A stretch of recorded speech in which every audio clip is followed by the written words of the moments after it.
మహాగణుడు అయిన మా ప్రియ పరలోకమందున్న కన్న తండ్రి, మీ ఘనమైన శ్రేష్టమైన నామమును బట్టి ప్రత్యేకమైన వందనములు కృతజ్ఞతలు నాయన. గడిచినటువంటి దినములన్నీ మీ రెక్కల నీడన మాకు ఆశ్రయాన్ని కలిగించి మా ఇరుకులలోనూ ఇబ్బందులలోనూ కష్టాలలోనూ నష్టాలలోనూ వ్యాధులలోనూ మీరు మాకు తోడుగా ఉండి మమ్మలను సజీవులుగా ఉంచి తండ్రి, ఈ ఆదివారమున మధ్యాహ్న కాల సమయముందు మిమ్ములను మేమందరము ఆరాధన చేయడానికి తండ్రి మీరు మాకు అనుగ్రహించినటువంటి కృపను బట్టి ప్రత్యేకమైన వందనములు చెల్లిస్తున్నాం.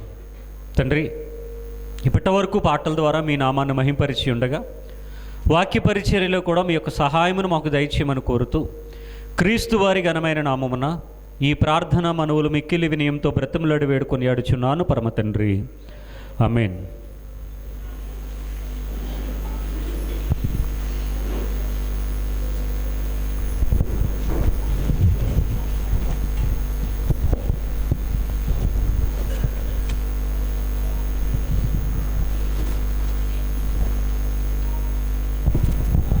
ఫ్యాన్లు ఆఫ్ చేసేయండి. చేరొచ్చిన దేవుని పిల్లలైన మీ అందరికీ మన ప్రభువును లోకరక్షకుడైన క్రీస్తు వారి ఘనమైన నామమున నా యొక్క వందనములు తెలియచేస్తూ ఉన్నాను. వేదికను అలంకరించినటువంటి దైవజనులకు కూడా ప్రత్యేకమైన వందనములు తెలియచేస్తూ ఉన్నాను. ప్రియులారా, గడిచినటువంటి వారమున పాత నిబంధనలో యెహోవా దూత ఎవరు అనేటటువంటి అంశాన్ని మనం వింటున్నాం, ఆలోచన చేశాం. దూతలు రెండు రకాలు. మొదటిగా దేవుని దగ్గర లేదా దేవుని ఎదుట పరిచారము చేసేటటువంటి దూతల సమూహం. రెండవది యెహోవా దూత. పరిచారము చేసేటటువంటి దూతలు వాళ్ళు పాడుతూ ఉంటారు, స్తుతిస్తూ ఉంటారు, సమాచారాన్ని తెలియచేస్తూ ఉంటారు, యుద్ధాలు చేస్తూ ఉంటారు, గాన ప్రతిగానములు చేస్తూ ఉంటారు, సేవ చేస్తూ ఉంటారు. వీరు సేవకులైనటువంటి పరిచారం చేసేటటువంటి దూతలు. ఇక రెండవది యెహోవా దూత. ఎలిజబెతు జకరియా దంపతులకు గర్భఫల విషయంలో మాట్లాడినటువంటి దూత గాబ్రియేల్ అనేటటువంటి దూత. మరియా యోసేపులకు యేసుక్రీస్తు వారి జననాన్ని గూర్చి తెలియచేసినటువంటి దూత గాబ్రియేల్ అనే దూత. అపవాదికిని వాని సైన్యమునకు దేవుని తరపున యుద్ధం చేసినటువంటి దూత మిఖాయేలు. అపవాది కూడా ఒకానొక రోజున ప్రధాన దూతలలో ఒక ప్రధానుడుగా లూసిఫర్గా కనబడుతూ ఉన్నాడు. అయితే అపవాదిలోనికి పాపము ప్రవేశించినప్పుడు, అంటే దేవదూతలోనికి పాపం ప్రవేశించినప్పుడు అపవాదిగా మారిపోయాడు. ఇది దూతలను గూర్చినటువంటి ప్రాథమిక ఇన్ఫర్మేషన్. ఇందులో ఇంకా చాలా డిపార్ట్మెంట్స్ ఉంటాయి, చాలా వివరణ ఉంటుంది. అయితే మన టాపిక్ పాత నిబంధనలో యెహోవా దూత ఎవరు. ఈ యొక్క దూతలకు నమస్కారాన్ని చేసిన, అంటే సేవ చేసేటటువంటి దూతలకు నమస్కారం చేస్తే అవి నమస్కారాలను స్వీకరించవు. ఎందుకు అంటే మేము దేవుని ఎదుట పరిచారం చేసేటటువంటి దూతలము, మీరు దేవుని పిల్లలు, మీరు దేవునికి సేవ చేసేటటువంటి వారు, నేను కూడా సేవ చేసేటటువంటి వాడనే. కాబట్టి మీరు నాకు నమస్కారం చేయకూడదు, మీరు నన్ను పూజించకూడదు, మీరు నేను కలిసి మనమందరము కూడా దేవుణ్ణి స్తుతించాలి, ఘనపరచాలి, మహిమపరచాలి అని దూత చెప్పటాన్ని మనం గడిచినటువంటి వారన్న విన్నాం. ఇక మరి ఒక దూత యాకోబు గారి దగ్గరికి వచ్చి ఆయనతో మాట్లాడి, యాకోబు గారికి దూత మధ్య రాత్రికాలం అంతయు ఒక పెనుగులాట జరిగితే ఆ పెనుగులాటలో నుండి వదులుంచుకుని దూత వెళ్ళేటటువంటి ప్రయత్నం చేస్తే ఆ దూత కదలకుండా యాకోబు గారు గట్టిగా పట్టుకుంటే ఎలాగైనా వదిలించుకోవాలని ఒక దెబ్బ యాకోబు గారి ఈ యొక్క సట్ట అంటాం కదండి, షర్ట్ కాదు ఏమండి, ఈ యొక్క భాగం తుంటి భాగం తొడభాగం అక్కడ కొట్టినప్పుడు అక్కడున్న నరమైన కట్ అయిపోయింది, కానీ యాకోబు గారు మాత్రం ఆ దూతను వెళ్ళనివ్వలేదు. అడిగారు ఆ దూత పేరేంటి అని అడిగితే ఆ దూత పేరు చెప్పలేదు. ఆశీర్వాదం కావాలన్నాడు కాబట్టి ఆశీర్వాదం ఇచ్చి వెళ్ళిపోతే, తర్వాత యాకోబు గారు అంటున్నారు, నేను దేవునితోనే పోరాడాను అని చెప్తున్నాడు. దేవుని ముఖాముఖిగా చూశానని చెప్తున్నాడు. దానిని గురించి మనం ఆలోచన చేసినప్పుడు మనుషులతోనూ అంటే నరులతోనూ దేవునితో పోరాడవు కాబట్టి నువ్వు ఇంకా యాకోబుగా నువ్వు పిలువబడవు, ఇశ్రాయేలుగా నేను నిన్ను పిలుస్తున్నానని అక్కడ దేవుడు చెప్పడాన్ని మనం చూస్తున్నాం. అక్కడ కూడా హోషేయ గ్రంథం నుండి ఆదికాండంలో ఉన్న వాక్యాన్ని మరలా హోషేయ గ్రంథం నుండి మనం ఆలోచన చేసినప్పుడు అక్కడ వచ్చి ఆశీర్వదించి వెళ్ళింది ఎవరంటే, అక్కడ ఎవరు కనబడుతున్నారంటే యెహోవాగా నేనే వచ్చాను అన్నట్టుగా దేవుడు వ్రాయించడాన్ని మనం చూసాం. ఇదంతా గడిచినటువంటి వారాన్న మనం విన్నటువంటి వాక్య భాగం. ప్రియమైన దేవుని వర్లారా, అలాంటి కోవకే చెందింది. పేరు చెప్పకుండా దేవుని దూతనని చెప్పుకొని తర్వాత నేనే వచ్చాను నేనే దేవుని అని చెప్పుకున్నటువంటి దూత గురించి మరలా సేమ్ ఇలాంటి సందర్భాన్ని మరి ఒకటి చూద్దాం. న్యాయాధిపతుల గ్రంథం, న్యాయాధిపతుల గ్రంథం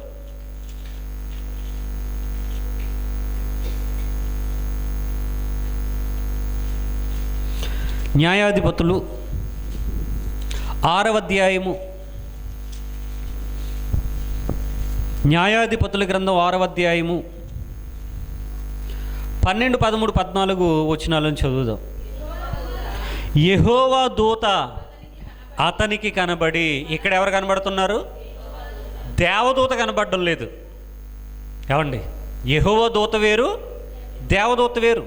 దేవదూత కూడా యెహోవా పంపిస్తేనే వస్తుంది దేవదూత, కానీ ఖచ్చితంగా దేవదూత అనే ఉంటుంది. అయితే ఇక్కడ దేవదూత వచ్చి చెప్పట్లేదు, మరి ఎవరు చెప్తున్నారు? యెహోవా దూత వచ్చి చెప్తున్నారు. యెహోవా దూతకి కొన్ని సెపరేట్ క్వాలిటీస్ ఉంటాయి. ఏమండి, యెహోవా దూత అతనికి కనబడి, పరాక్రమము గల బలాఢ్యుడా యెహోవా నీకు తోడై ఉన్నాడని అతనితో అనగా, పరాక్రమము గల బలాఢ్యుడా యెహోవా నీకు తోడై ఉన్నాడు. 13వ వచనం, గిద్యోను చిత్తము నా ఏలినవాడా యెహోవా మాకు తోడై ఉండిన ఎడల ఇదంతయు మాకేలా సంభవించెను? యెహోవా ఐగుప్తులో నుండి మమ్మను రప్పించినని చెప్పుచు మా పితరులు మాకు వివరించిన ఆయన అద్భుత కార్యములన్నీ ఏమాయను? యెహోవా మమ్మను విడిచిపెట్టి మిద్యానీయుల చేతికి మమ్మను అప్పగించినని అతనితో చెప్పెను. ఇక్కడ ఒక డిస్కషన్ జరుగుతుంది ఇద్దరు వ్యక్తుల మధ్య. ఒకరు యెహోవా దూత, మరి ఒకరు గిద్యోను. గిద్యోను ఎవరు అంటే పరాక్రమము గల బలాఢ్యుడు, పరాక్రమము గల బలాఢ్యుడు గిద్యోను. అదర్ సైడు కనిపించేవారు ఎవరు? యెహోవా దూత. యెహోవా దూత వచ్చి అతనితో మాట్లాడుతూ, యెహోవా నీకు తోడై ఉన్నాడు గిద్యోను అంటే, ఇతను రివర్స్ కౌంటర్ మాట్లాడుతూ ఉన్నాడు. ఏంటి, యెహోవా మాకు తోడై ఉన్నాడా? అయితే మా పరిస్థితి ఇలా ఎందుకు తగలడింది? అంతే కదండి. ఇతను మండిపోతూ ఉన్నాడు. యెహోవా నీకు తోడై ఉన్నాడంటే ఏంటి? యెహోవా నాకు తోడై ఉన్నాడా? ఎక్కడ తోడై ఉన్నాడయ్యా? మమ్మల్ని తీసుకెళ్ళి మిద్యానీయులకు అప్పగించాడు, వాళ్ళేమో మమ్మల్ని చితకొట్టేస్తున్నారు. యెహోవా తోడై ఉన్నాడు అంటున్నావేంటి నువ్వు? యెహోవా తోడై ఉంటే మాకెందుకు ఈ పరిస్థితి వస్తుంది అని గిద్యోను అడుగుతున్నాడండి. 13లో, నా గిద్యోను చిత్తము నా ఏలిన వాడ యెహోవా మాకు తోడై ఉండని ఎడల ఇది అంతయు మాకేలా సంభవించిన? యెహోవా ఐగుప్తులో నుండి మమ్మను రప్పించడని చెప్పుచు మా పితరులు మాకు వివరించిన అద్భుత కార్యాలన్నీ గాల్లో కలిసిపోయా అని అడుగుతున్నాడు. యెహోవా మా దేవుడు అన్నారు, యెహోవా అద్భుత కార్యాలు చేశారన్నారు, యెహోవా మాకు తోడై ఉంటాడని చెప్పారు కదా, ఐగుప్తులో నుండి మమ్మల్ని నువ్వు విడిపించి నడిపించినటువంటి దేవుడు చేసినటువంటి అద్భుతాలన్నీ ఏమయ్యాయ్యా అని అడుగుతున్నాడు. ఇతనికి తెలియని విషయం ఏంటంటే, ఏమండి, అతను ఎవరితో మాట్లాడుతున్నాడో అతనికి తెలియట్లేదు. ఎవరో అనుకుంటున్నాడు కానీ వచ్చింది సాక్షాత్తు దేవుడే అన్నటువంటి సంగతి అతనికి అర్థం కావట్లేదండి. ఇప్పుడు మీకు కూడా డౌట్ రావాలి, ఏంటి దేవుడు వచ్చి మాట్లాడుతున్నాడా అని. దేవుడు వచ్చి మాట్లాడుతున్నాడు. అదేంటండి, దేవుని ఎవరు చూడలేరు కదా. దేవుని ఎవరు చూడలేరు, దేవునితో ఎవరు మాట్లాడలేరు కదా. దేవుని మాట ఎవరు, ఆయన స్వరం ఎప్పుడు ఎవరు వినలేదు కదా. అవును, ఆయన స్వరం ఎప్పుడు ఎవరు వినలేదు. మరి ఇదేంటి ఏమండి, ఆయన సమీపింపరాని తేజస్సులో ఉన్నప్పుడు ఎవరు చూడలేరు, ఎవరు మాట్లాడలేరు, ఆయన స్వరం ఎవరు తట్టుకోలేరు. ఆయన ఎలా వచ్చేసాడు ఇప్పుడు? మనలాంటి మనిషిలో వచ్చి మాట్లాడేస్తున్నాడు ఇప్పుడు సింపుల్గా. ఏమండి, మనలాంటి ఒక సర్వసాధారణమైన మనిషిలో వచ్చి మాట్లాడేస్తున్నాడు. అక్కడ ఆయన అధికారం కనబడటం లేదు, ఆయన బలం కనబడటం లేదు. అతన్ని ఎవరు అనుకుంటున్నారంటే ఎవరో ఒక వ్యక్తి అనుకుంటున్నారు తప్ప వచ్చింది ఎవరో తెలియట్లేదు. అది ఎలా ఉంటుందంటే మారువేషం అంటారు కదండి. మారువేషం అంటే అతను పైకి కనిపించే ఒక రూపం ఉంది కానీ ఇంటర్నల్గా అతను ఆ వ్యక్తి అయితే కాదు. మీకు ఇది అర్థం కావాలంటే సినిమాల్లో డబల్ క్యారెక్టర్స్ కానీ లేదా త్రిబుల్ రోల్స్ కానీ ఉంటాయి. అంటే ఒకడే హీరో ఉంటాడు, ముగ్గురుగా కనబడతాడు. ఒకడే హీరో ఉంటాడు, ఇద్దరుగా కనబడతాడు. డబల్ రోలు, త్రిబుల్ రోలు అంటారు కదండి. అంటే ఒకే హీరో ఉంటాడు కానీ ఇద్దరుగాను ముగ్గురుగాను కూడా కనబడతాడు అక్కడ. ఇక్కడ కూడా దేవుడు ఆయనే, కానీ ఆయన రూపం మారి ఒక మనిషిలా, ఒక నరులుగా వచ్చి అతని సొంత భాషలో, అతనికి అర్థమయ్యే భాషలో అతనితో సర్వసాధారణంగా మాట్లాడుతుంటే ఎవరు కూడా దేవుడని గుర్తుపట్టరు. అక్కడ అంత సంభాషణ అయిపోయిన తర్వాత కూడా అతనికి ఏం అర్థం కాదు, నేను ఎవరితో మాట్లాడాను. తర్వాత కొన్ని సూచనలను బట్టి అప్పుడు అర్థమవుద్ది, ఏంటి నేను ఎంతసేపు వాదించింది, గొడవాడింది, ఎవరితో అంటే ఇంకెవరితో, దేవునితో అన్నప్పుడు వాళ్ళకి అర్థమవుతుంది. ఏమండి, అక్కడ పాత నిబంధనలో మనం యాకోబు గారు కూడా అలాగే అనుకుంటారు. నేను దేవునితో పోరాడేసి ఇంకా బతుకున్నానేంటి అంటాడు. అక్కడ నేను ఇంకా చచ్చిపోలేదేంటి అని అడుగుతాడు. నేను దేవుని చూసేసాను, ఆయనతో మాట్లాడేశానంటే ఏమండి, చచ్చిపోయేంత రూపంలో ఆయన రాలేదు. ఎందుకంటే దేవుడికి మనం అంటే ప్రేమ అండి. ఆయన అంటాడు కదా, దేవుని చూచిన నరుడు బ్రతకనేరడు అని. వీళ్ళ ఆశను తీర్చడం కోసం, వీళ్ళ కోరికను మన్నించడం కోసం ఆయనకున్న పవర్ అంతా తగ్గించుకుని సర్వసాధారణంగా వచ్చి మాట్లాడి వెళ్ళిపోయాడు అంతే, సింపుల్గా. ఒక మారువేషం అనుకున్నట్టుగా దేవునిగా ఉన్నటువంటి ఆయన ఒక దూతగా మారిపోయి సర్వసాధారణమైన వ్యక్తిలా వచ్చి మాట్లాడి వెళ్ళిపోతున్నాడు. ఈ విషయం ఇక్కడ ఏమండి గిద్యోనికి అర్థం కావట్లేదు. 13వ వచనంలో, యెహోవా ఐగుప్తులో నుండి మమ్మను రప్పించినని చెప్పుచు మా పితరులు మాకు వివరించిన ఆయన అద్భుత కార్యములన్నీ ఏమాయను, ఎందుకు ఈరోజు మా పట్ల కార్యం చేయట్లేదు దేవుడు. మనం కూడా అంటాం అప్పుడప్పుడు, దేవుడు మా పట్ల కార్యాలు చేయట్లేదని. ఏమండి, ఆ కార్యాలన్నీ ఏమైపోయి ఈ రోజున మమ్మల్ని ఎందుకు అలా ఒంటరిగా వదిలేశాడు దేవుడు, మమ్మల్ని ఎందుకు పట్టించుకోవట్లేదు, మా ప్రార్థన వింటలేదు, మాకు విజయాన్ని ఇవ్వట్లేదు, మా పరిస్థితి ఇలా అయిపోయింది, ఇంకా దేవుడు అంటున్నావేంటయ్యా అని అడుగుతున్నాడు గిద్యోను.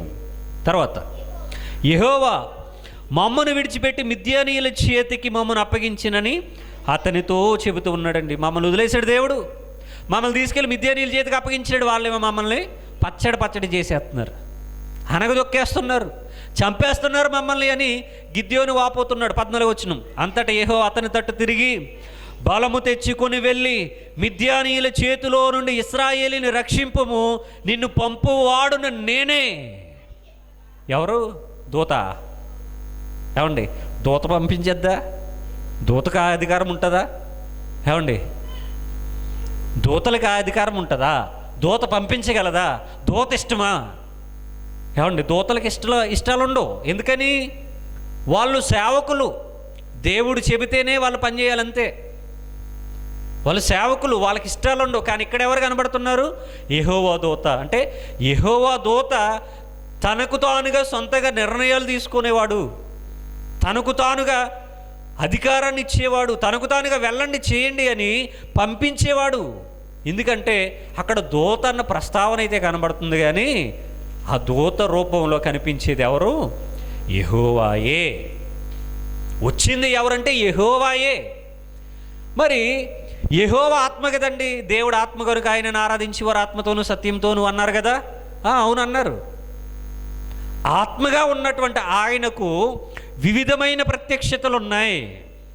అందులో మానవాళి కొరకు మనిషిగా నరునిగా ఈ యొక్క లోకానికి వచ్చినటువంటి సందర్భాలు కూడా ఉన్నాయి. అంటే కంప్లీట్గా రక్తమాంసాలు ధరించుకుని కన్యమరియ గర్భాన్ని పుట్టినటువంటి ఆ ప్రత్యక్షత వేరు, అది పర్మనెంట్గా వచ్చేటటువంటి ప్రత్యక్షత. ఇది టెంపరీ ప్రత్యక్షత. ఏది? దూతగా జస్ట్ అలా రావటం, ఆ కార్యాన్ని జరిగించడం, వెళ్ళిపోవడం, మరలా మనిషిగా ఉండాల్సినటువంటి పని లేదు. ఏమండి, ఆదికాండంలో అబ్రహాము గారి దగ్గరికి, ఏమండి, ఆ సందర్భాన్ని మనం చదువుకున్నాం కదా, ప్రధాన యాజకుడు ఉంటాడు. ఎవరైనా? మెల్కీసెదకు. అతను మనిషే రూపమే కదా, కాళ్ళు చేతులు మాట ఇవన్నీ ఉన్నాయి కదా, మనిషి రూపమే కదా. మెల్కీసెదకు క్రమము, ఒక యాజకుడిగా వచ్చాడుగా, మనిషిగానే వచ్చాడు. ఏమండి, తర్వాత షాలేము రాజుగా వచ్చాడు. షాలేము రాజుగా వచ్చాడు, యుద్ధాన్ని జరిగించాడు, అబ్రహామును గెలిపించాడు. అక్కడ కూడా ఒక మనిషిగా, ఒక రాజుగానే కనబడుతున్నాడు. తర్వాత యాకోబు గారి దగ్గరికి ఆశీర్వదించడానికి వచ్చాడు. అక్కడ పేరు కూడా చెప్పలేదు. నీ పేరేంటంటే, నా పేరు కూడా నీకు ఎందుకయ్యా, నా పేరు ఎందుకు నీకు, ఆశీర్వాదం కావాలి కదా, నేను నిన్ను ఆశీర్వదిస్తాను అన్నాడు. అంతే, ఆశీర్వదించి వెళ్ళిపోయాడు.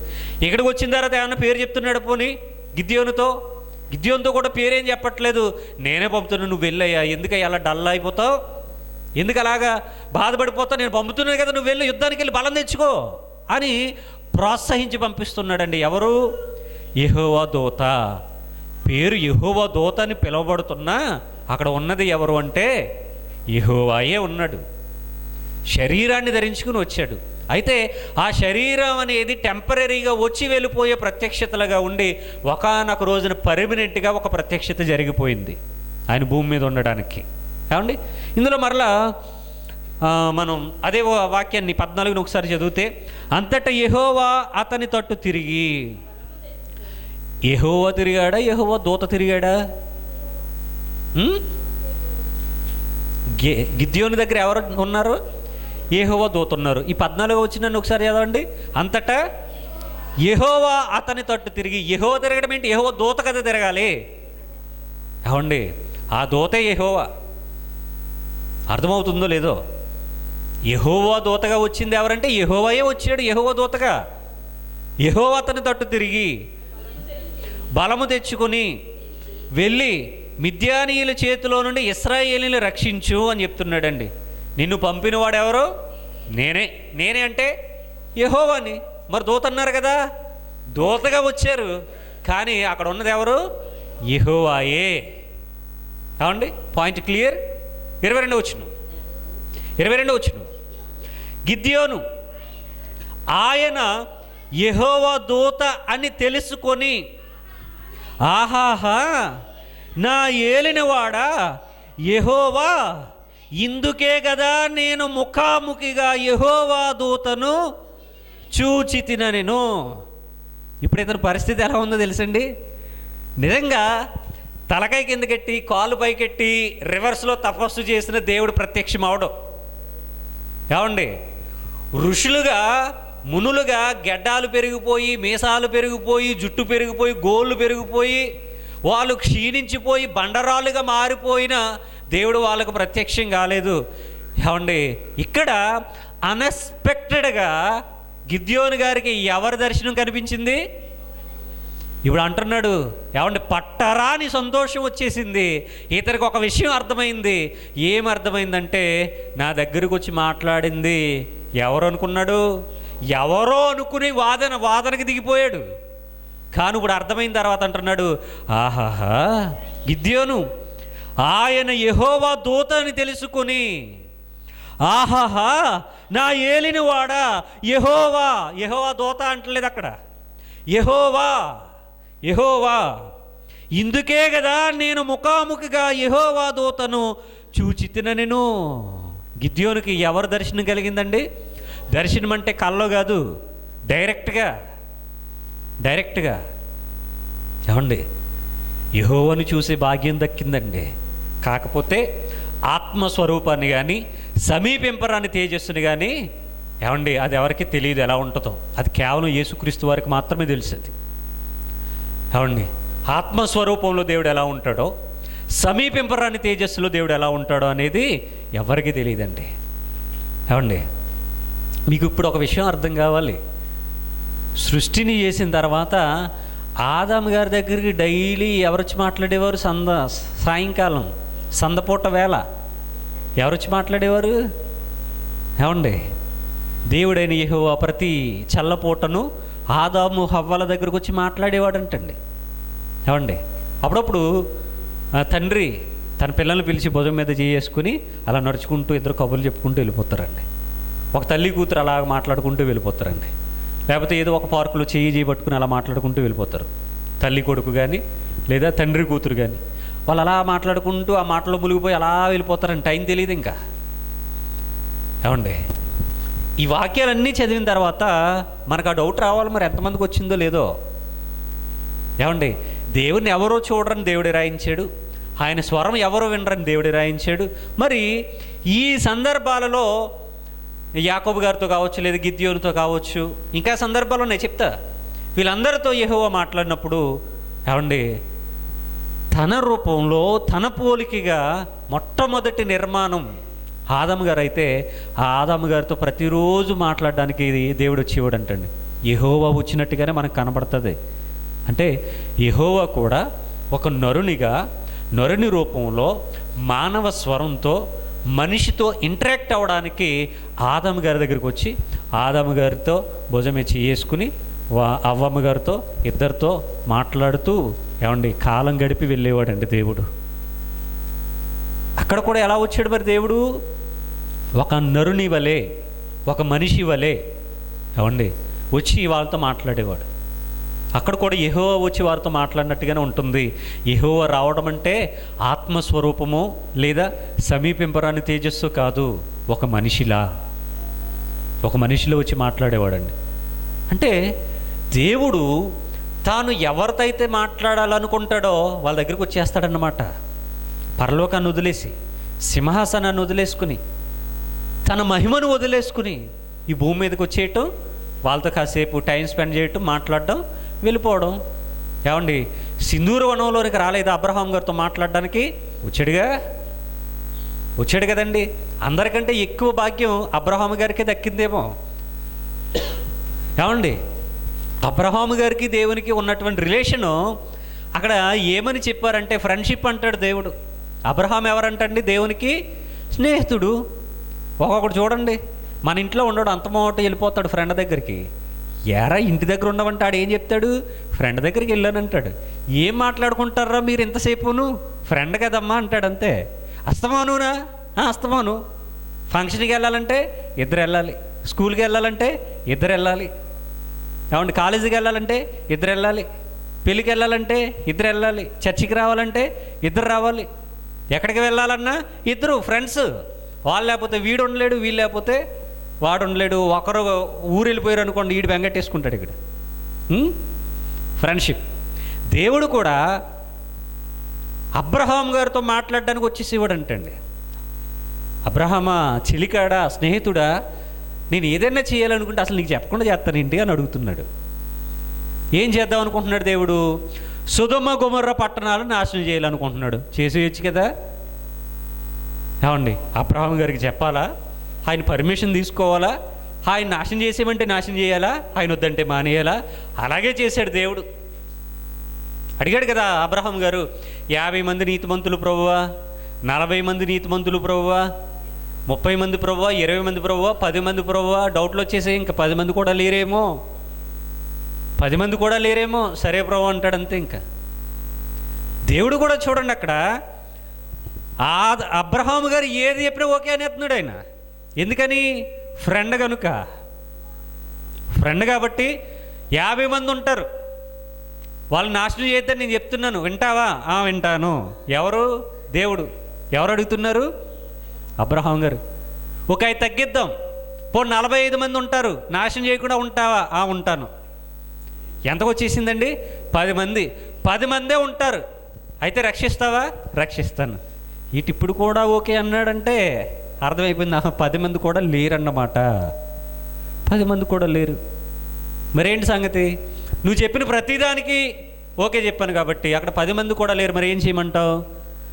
సరే, నా సహోదరుని కుమారుడు, నన్ను కొడుకు లోతున్నాడు, అతని కుటుంబాన్ని రక్షించాలి, అతను నీతిమంతుడు. సరే, తీసుకొచ్చి అయితే అతనికి చెప్పు.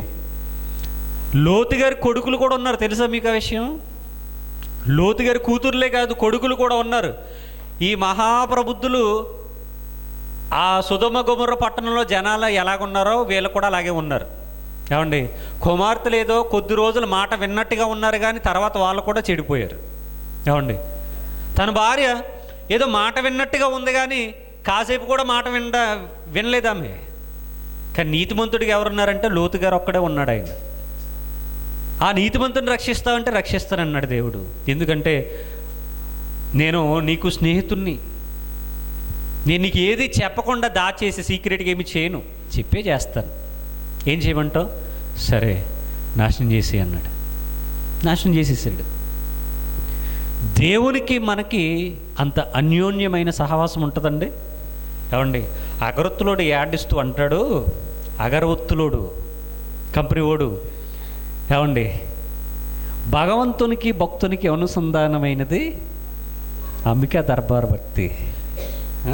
అంటే నువ్వు ఎప్పుడైతే ఒక అగరొత్తు వెలిగించి ధూపం వేస్తావో ఆ పొగ అలాగ వెళ్ళి దేవుని తీసుకుని వచ్చేద్దా నీ దగ్గరికి అని చెప్తున్నాడు వాడు. ఏమండి, అమ్మను మర్చిపోలేము, అంబికను మర్చిపోలేము. అక్కడ అమ్మ, ఇంకో అమ్మ ఉంటుందండి, ఆ అమ్మ కోసం చెప్తాడు అక్కడ. అంటే ధూపదీప నైవేద్యాలు వేసి, వ్రతాలు చేసి, నోములు నోసి, దేవుణ్ణి చూడాలని, దేవుని యొక్క దర్శనాన్ని పొందుకోవాలని రకరకాలుగా తపస్సులు చేసేవారు పూర్వీకులు. ఎప్పటికీ కూడా ఉన్నారు చాలామంది. దేవుణ్ణి చూడాలి, దేవునితో మాట్లాడాలి అనేవాళ్ళు. వాళ్ళు అన్ని రకాలుగా తపస్సులు చేసి వాళ్ళకి దక్కనటువంటి భాగ్యం, ఏమండి, ఆదాము గారికి దక్కింది, హవ్వమ్మకి దక్కింది. ఏమండి, ఇంకా అబ్రహాము గారికి దక్కింది, గిద్యోనుకు దక్కింది, యాకోబు గారికి దక్కింది. చూసారు వీళ్ళు ఆపర్చునిటీస్ ఎలాగ క్యాష్ చేసుకుంటున్నారో, ఎలాగ ఉపయోగించుకుంటున్నారో. ఏమండి, ఇప్పుడు గిద్యోని యొక్క ఆనందానికి అవధులు లేవండి. ఆహాహా అంటున్నాడండి. ఎంత హాయిగా ఉంటుందండి. దేవుణ్ణి చూడాలన్నటువంటి కోరిక సఫలీకృతమైపోయింది వాళ్ళ జీవితాల్లో. యెహోవా నన్ను చూడడానికి వచ్చావా అని సంబరాలు చేసుకుంటున్నాడండి గిద్యోను. ఏమండి, 13వ అధ్యాయము 16వ వచ్చిన భాగాన్ని కూడా మనం ఆలోచన చేద్దాం. 13, 16.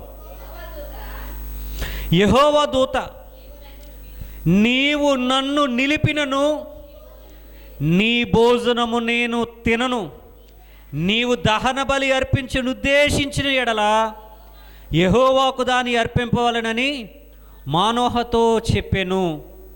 అతడు యెహోవా దూత అని మనోహకు తెలియలేదు. ఇక్కడ మనోహ అనేటటువంటి మరొక వ్యక్తి కనబడుతూ ఉన్నాడు. ఎవరితను మనోహ? మనోహ ఎవరండి? సంసోను ఉంటాడు కదా, సంసోను గారి యొక్క తండ్రి అండి మనోహ.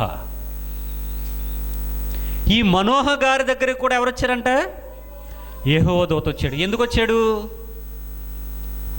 వచ్చారు? ఇశ్రాయేలీయులను రక్షించడానికి నీ గర్భమున ఒక రక్షకుడు రాబోతూ ఉన్నాడు. అంటే యేసుక్రీస్తు వారి గురించి కాదు, ఇశ్రాయేలీయులను మిద్యానీయుల చేతిలో నుండి విడిపించడానికి, తప్పించడానికి ఒక హీరో రాబోతున్నాడు. అతను పుట్టిన మొదలుకొని అతని నెత్తి మీద మంగళకత్తి వేయడానికి వీల్లేదు. కటింగ్ 3 కత్తెరలు 7 కత్తెరలు ఉండవు, కత్తిరించడానికి వీల్లేదు. అతను జుట్టు అలాగే ఉంచేయాలి. అతను నాజీరు చేయబడిన వాడు, వ్రతపుత్రుడు. నేనే నీకు బహుమానంగా ఇస్తున్నాను.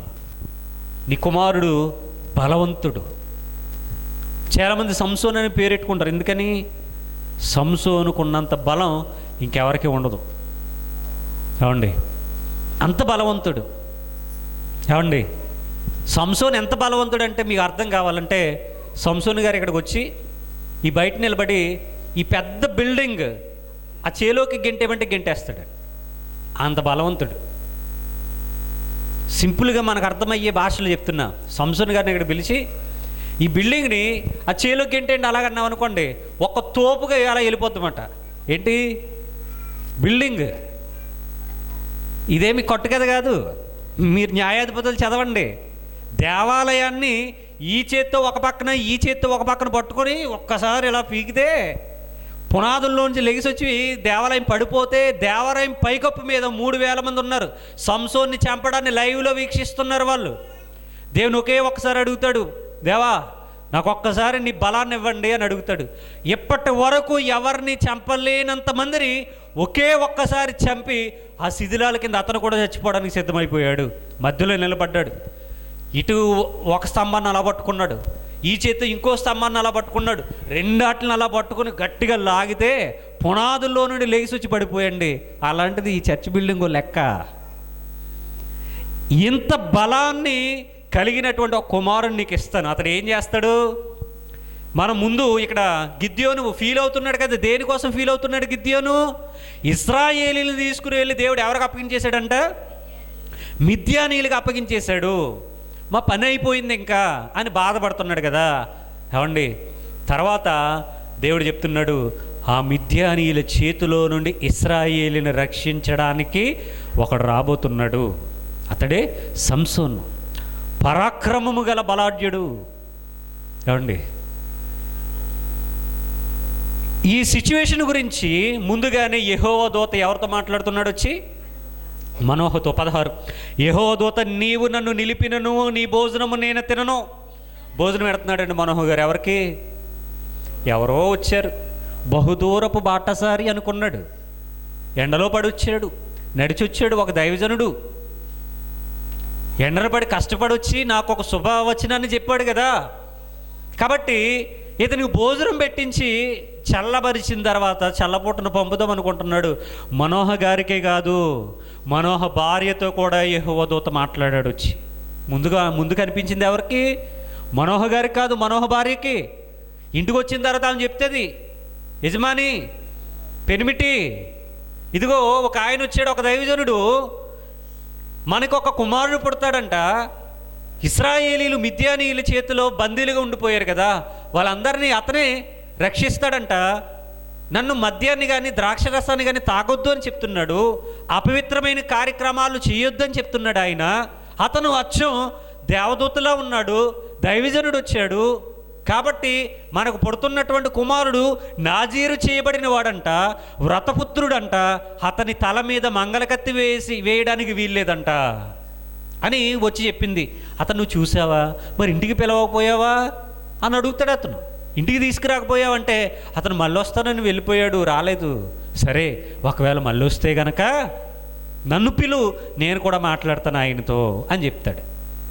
ఈ సందర్భం అయిన తర్వాత మరలా ఇప్పుడు ఏమండి మనోహ గారితో యెహోవా దూత మాట్లాడుతుంటే ఆయన అంటున్నాడు, అయ్యా మీరు ఆగండి, మీరు ఒక్క నిమిషం ఆగండి, 1/2 నిమిషంలోనే మీకు భోజనాన్ని సిద్ధం చేస్తాను కదా అంటున్నాడు.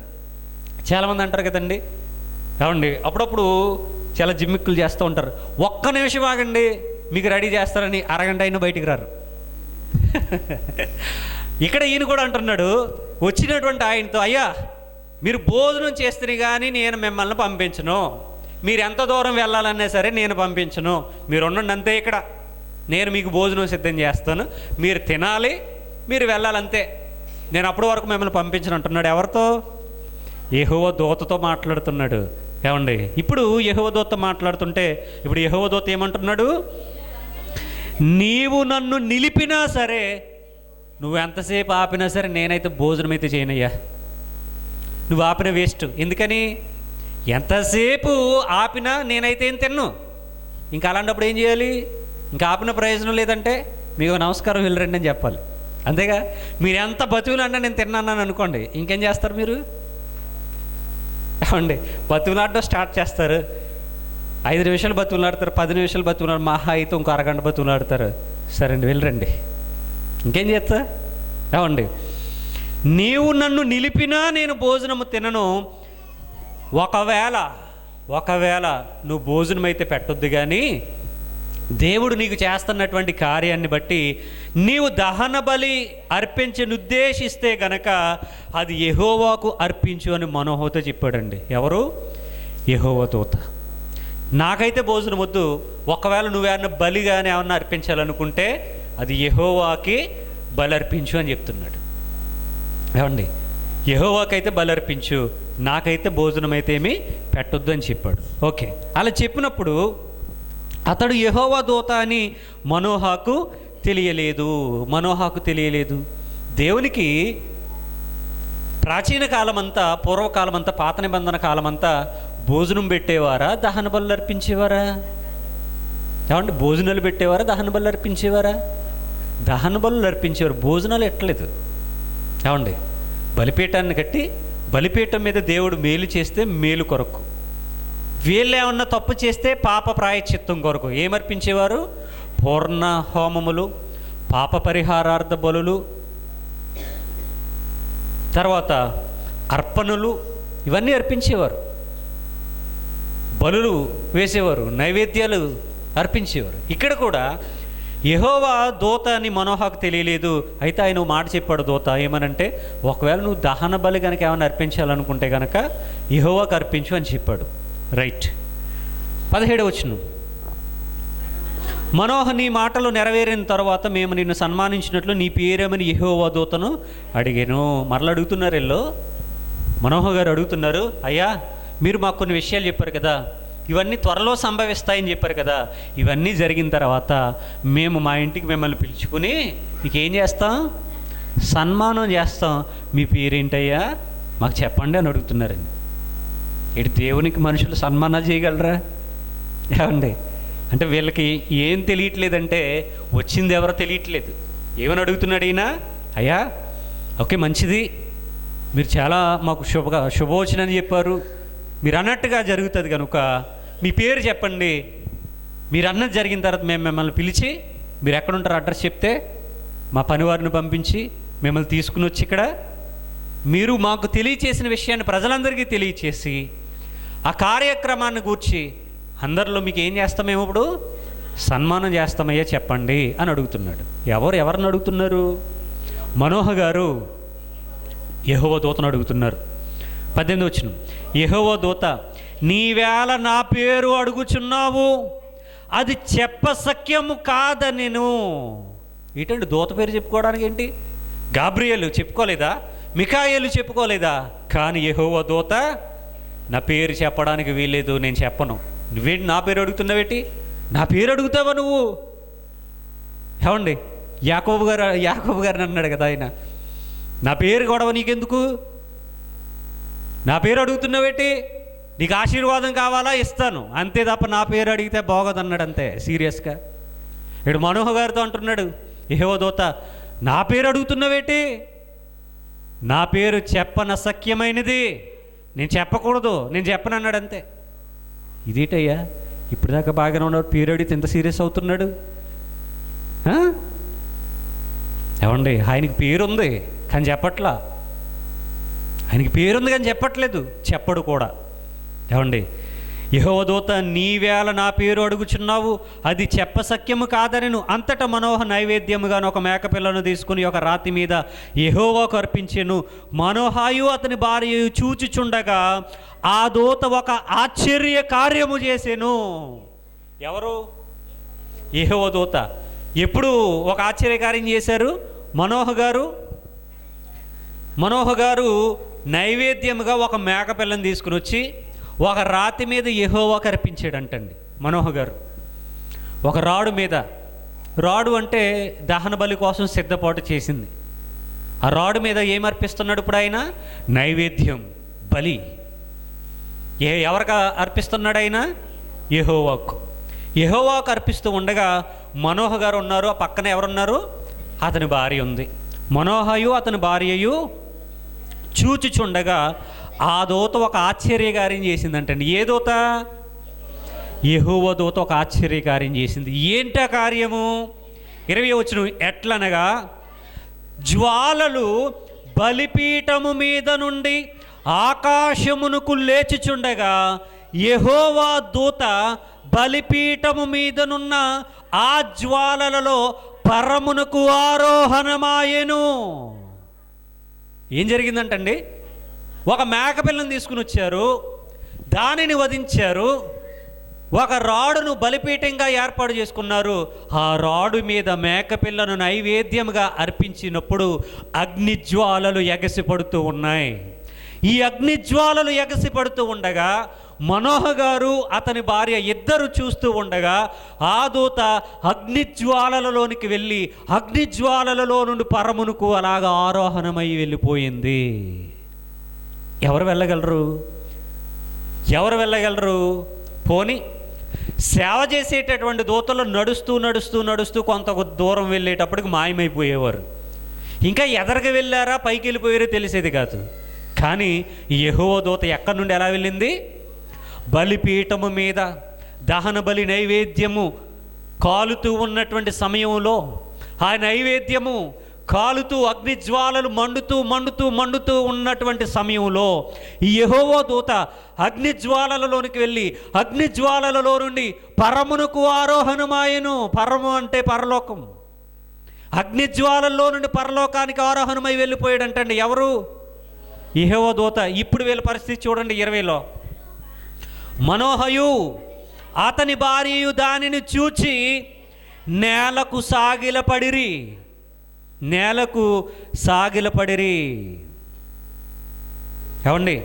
ఆ తరువాత యెహోవా దూత మరల మనోహకును అతని భార్యకును ఇక ప్రత్యక్షము కాలేదు. 22 ఆయన యెహోవా దూతని మనోహ తెలుసుకొని మనము దేవుని చూచితిమి గనుక మనము నిశ్చయముగా చనిపోదుమని తన భార్యతో అనగా అతని భార్య యెహోవా మనలను చంపగోరిని ఎడల ఆయన దహన బలిని నైవేద్యమును మన చేత అంగీకరింపడు, ఈ సంగతులన్నిటినీ మనకు చూపింపడు, ఈ కాలమున ఇట్టి సంగతులు మనకు వినిపింపడని అతనితో చెప్పెను. ఏమండి? మనోహ గారికి ఒక డౌట్ వచ్చింది. ఏమనంటే మనము యెహోవా దూతను చూసాము లేదా యెహోవాను చూసాము, యెహోవాతో మాట్లాడాం, కాబట్టి ఇప్పుడు మనం చచ్చిపోతాం. మనం అయిపోయింది, మన పని అయిపోయింది. దేవుడు ఒక దూత రూపంలో వచ్చాడు, మనతో మాట్లాడాడు. మనోహ భార్యకైతే 2 సార్లు కనబడ్డాడు, మనోహ గారికైతే ఒకసారి కనబడ్డాడు, తర్వాత ఇంకెప్పుడు కనబడలేదు. ఇప్పుడు భర్త వచ్చి అంటున్నాడు మనం చచ్చిపోతాం ఇప్పుడు అని చెప్తున్నాడు. ఏమైందయ్యా? మనం ఇప్పుడు ఎవరిని చూసామో తెలుసా? దేవుణ్ణి చూసాం. దేవుని చూసేసాం. మనం దేవుని చూసాం కాబట్టి మన ఇద్దరం ఇప్పుడు చచ్చిపోతాం అంటుంటే మనోహ భార్య తెలివిగా మాట్లాడుతుంది, అయ్యా భయపడొద్దు, యెహోవా మనల్ని చంపాలనుకుంటే ఆయన మనం అర్పించినటువంటి దహన బలిని అంగీకరించాడు కదా. ఆయన ఏం చేశాడు? అంగీకరించాడు. ఆయన ఇంకా జరగబోయే సంగతులన్నీ చెప్పాడు కదా. అవన్నీ చెప్పాడంటే ఆయన మనల్ని చంపడానికి రాలేదయ్యా, మన ద్వారా ఆయన ఒక కార్యాన్ని జరిగించడానికి వచ్చాడు. భయపడొద్దు, మనం చావం, కానీ మనం చేయవలసినటువంటి పని ఒకటి ఉన్నది. చూసారండి ఎంతమంది దేవుని చూసే భాగ్యాన్ని పొందుకున్నారు? ఏమండి? ఎంతమంది పొందుకున్నారో చూడండి. ఇక్కడ వాళ్ళు ఏమంటున్నారంటే 22లో మనము దేవుని చూచితిమి గనుక మనము నిశ్చయముగా చనిపోదుమని భార్యతో చెప్తున్నాడండి మనోహ గారు. దేవుని చూచితిమి. దూతను చూసాము చచ్చిపోతాము అంటలేదు ఆయన. దేవుణ్ణే చూసాం, మనం దేవుణ్ణే చూసాం. ఏమండి? ఇక్కడ వరకు ఏమండి భోజనాన్ని స్వీకరించలేదు దూత, తర్వాత దహన బలిని అంగీకరించింది దూత. మామూలు దూత అయితే అసలు నమస్కారాన్ని కూడా స్వీకరించట్లేదు. మరి యెహోవాయే దహన బలిని నైవేద్యాన్ని స్వీకరించేవాడు. కాబట్టి దూతలు స్వీకరించడానికి అవకాశం ఉందా? అసలు నమస్కారం కూడా పెడితే షాక్ అయిపోతున్నారు. అయ్య బాబోయ్, నువ్వేటరా బాబు నా ప్రాణం మీదకి వచ్చా, నువ్వు నమస్కారం పెట్టినట్టుగా ఉండదు, ఇప్పుడు నా పని అయిపోద్ది, నువ్వు నమస్కారం పెట్టి తీసేయి, నువ్వు నమస్కారం పెడితే ఆ భలే పొగుడుతున్నావయ్యా అని నేను సంబరం చేసుకుంటే నా పని అయిపోద్ది. అక్కడ నేను మీతో నమస్కారాలు పెట్టించుకోవడానికి రాలేదు, నేను మీతో నమస్కారాలు పొందడానికి రాలేదు, అర్హుని కాదు. మీరు కూడా దేవుడికి నమస్కారం చేయాలి. దయచేసి నాకు నమస్కారం చేయొద్దు బాబు, నా ఉద్యోగాన్ని ఓడవేయొద్దు, నన్ను చంపొద్దు, మీకు నమస్కారం అన్నట్టుగా దూతలు బిహేవ్ చేస్తున్నాయి. కానీ ఇక్కడ ఏమండి సాగిలపడి నమస్కారం చేశారు. తర్వాత నమస్కారాలను స్వీకరించింది దూత. నైవేద్యాన్ని అర్పించారు, నైవేద్యాన్ని కూడా స్వీకరించింది దూత, యెహోవా దూత. ఏమండి? కనుక యెహోవా దూత వేరు, పరిచారం చేసేటటువంటి దూతలు వేరు. అనేక మందికి దేవుడు ప్రత్యక్షమయ్యాడు కానీ దేవునిగా ప్రత్యక్షం కాలేదు. కానీ తర్వాత వాళ్ళకి అర్థమైంది, మనం చూసింది ఎవరిని? దేవుణ్ణే. కాకపోతే ఆయన ఎలా వచ్చాడు? మనిషిగా, ఒక దూతగా వచ్చాడు. కానీ మనం చూసింది ఎవరిని? దేవుణ్ణే చూసాం.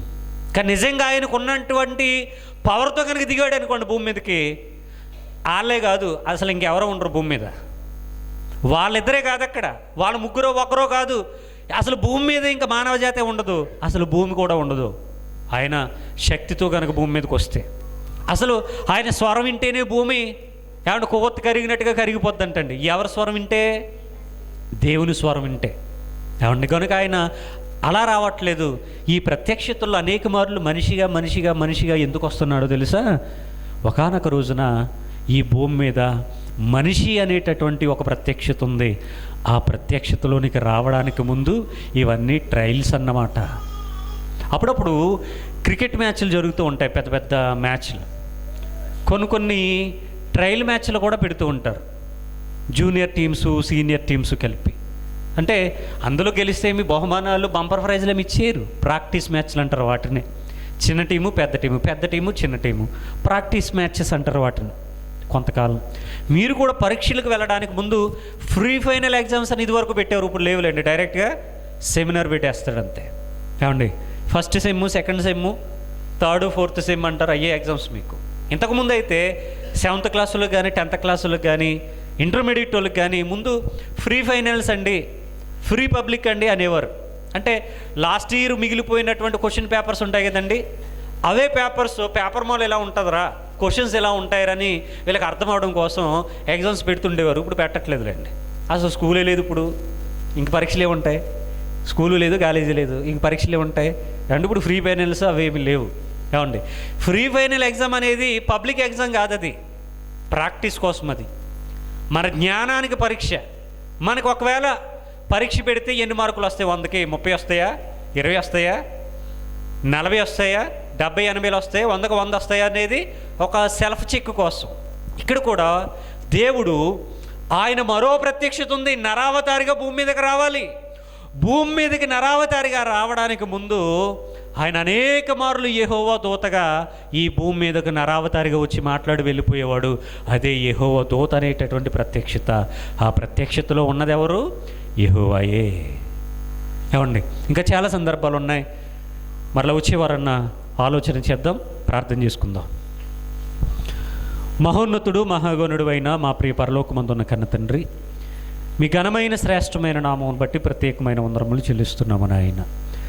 పాత నిబంధనలో యెహోవా దూత ఎవరు అనేటటువంటి అంశాన్ని మేము ఆలోచన చేస్తూ ఉండగా నాయన తండ్రి, ఎప్పటి వరకు మాకు తెలియని ఎన్నో సంగతులను సందర్భాలను తెలియచేశారు.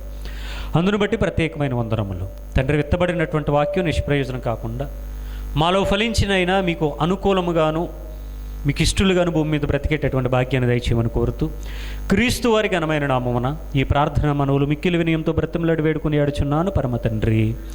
ఆమేన్. అందరికీ వందనాలండి.